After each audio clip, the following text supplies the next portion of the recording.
Reignite your intuition to show to grow your intuitive self. This is episode number 36, where I talk about: have you ever done some research about the intuition of your family? Hey, and careful, it might be spooky. My name is Angela and I'm your host of the show and a highly intuitive person by birth who never lost her connection. I am the expert in supporting you regaining your intuition and living a fulfilled and much easier life with it. Trusting fully your intuition takes time and is a very individual process.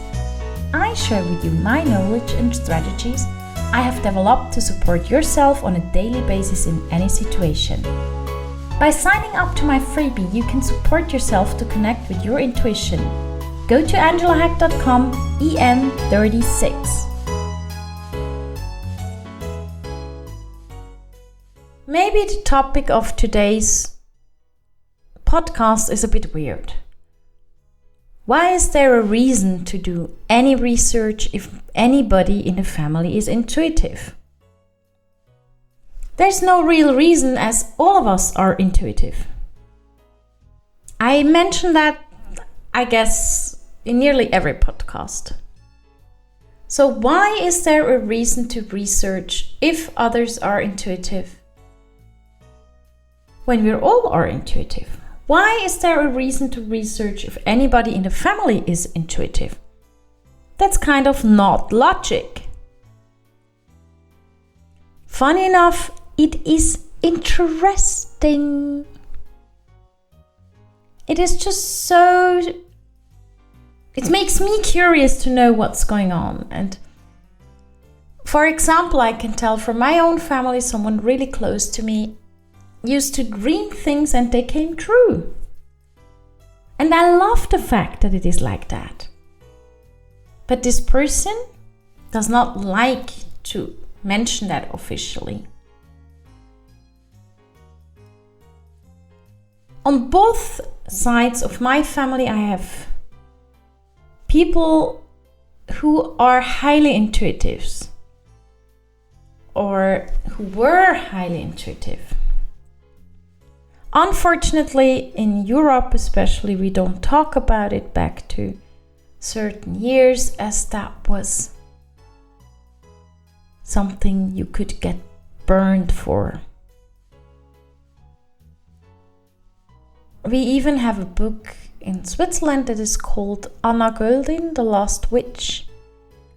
And when we read through it, it is absolutely shocking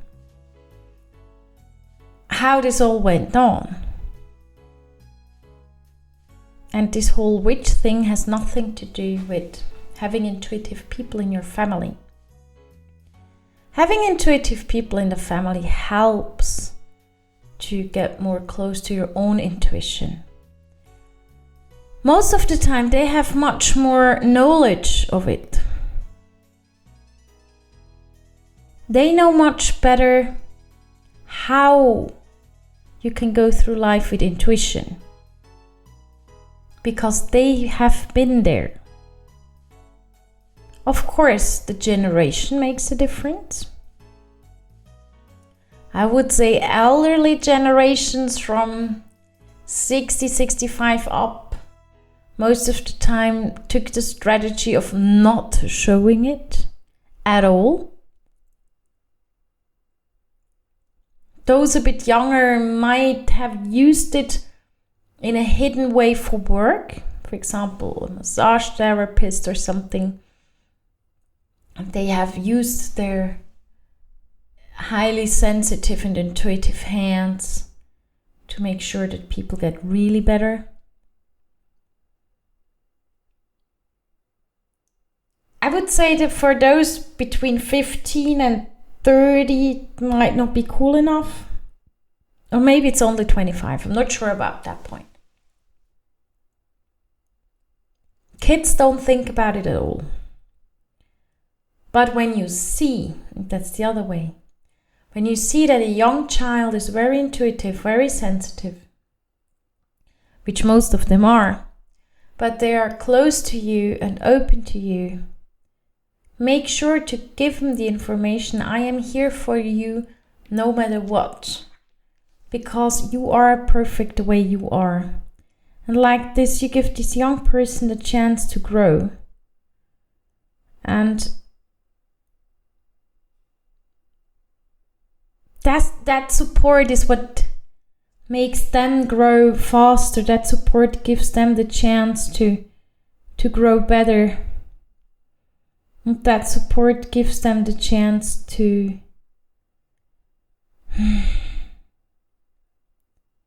become the intuitive self they are all by birth. Therefore, check out who is intuitive. And it's not only the elder people or the younger people. Sometimes it's a sibling that you don't realize. Sometimes it's a sibling that doesn't show that he or she is intuitive, but it's just there. Sometimes there is a natural, a total natural who's never thought, am I intuitive? Yes, no, maybe. What the hell? They just are intuitive. And these naturals make life much easier for you to learn to become a natural. Why? Watch them. We learn by mirroring. Make sure that you learn from the people around you. And this weird aunt over there, living in a tiny house and nobody knows how she really is and what she really does. She might be the key for you to be totally connected within yourself.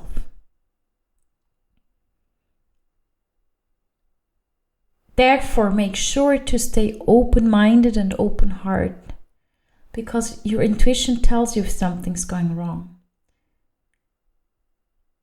If someone is not in your field but highly intuitive and you meet that person, that's also very interesting. They're very often introverts, or at least not talking out loud what they do or what's their talents. Start to ask them quickly in a quiet second, you see, you feel, you hear? What exactly is it that you have that you're so highly intuitive? They can answer you because they know they understand the question. There's a lot of people pretending to be someone. They can't answer because they don't know what to answer. They have no clue. These are the I have studied intuition. Not that this is better or worse. It's different. I'm not here to judge intuition or the level of intuition. I'm just here to inform you and let you know and give you the insights how you can grow it. And by watching your family, probably getting out of your family stories, things like, your grandpa was able to read the animals and understood them. And he could tell in half an hour this rain is starting or something's wrong, etc. And this has a lot to do with being intuitively connected, because intuition is always being connected. Or your grandma, however, she put her hand somewhere and she knew where your pain was and the pain was gone. So all those things are not to be underestimated. It's fun.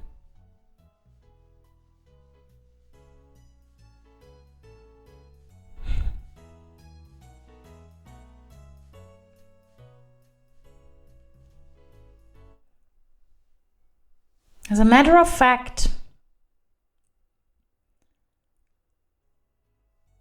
ask your family if you have family members that you don't know. Let them tell you. Connect with them. These intuitive people will support you. Seen, unseen, but for sure energetically. Are you ready for reignition? Even when it's spooky? Yes? Then go to angelahack.com EN36 and sign up for the freebie with the link you find there. Thank you for listening to Reignite Your Intuition. If you like my podcast, please come back. Tell friends and feel free to share with others how they can access the podcast.